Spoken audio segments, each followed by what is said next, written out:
ने माफी ना मांगने को तरजीह दी। उन्होंने कहा जी मैं कभी भी सर झुकाकर बाहर नहीं आऊंगा, ना मैं खुद सर झुकाऊंगा, ना मैं अपनी कौम का सर झुकने दूंगा।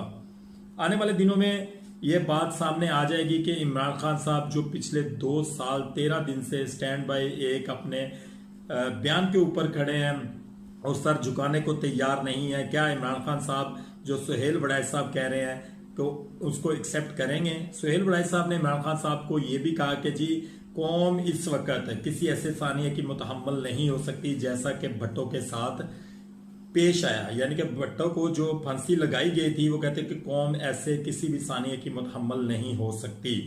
यानी कि इमरान खान साहब को डराने की कोशिश की जा रही है और डराने की भी उस शख्स को कोशिश की जा रही है जो खुद ये बात कह चुका है कि मैं डील नहीं करूंगा, मुझे मरना पसंद है, मुझे फांसी लगना पसंद है, लेकिन मैं कभी भी डील करके बाहर नहीं आऊंगा। क्या ऐसे जज्बे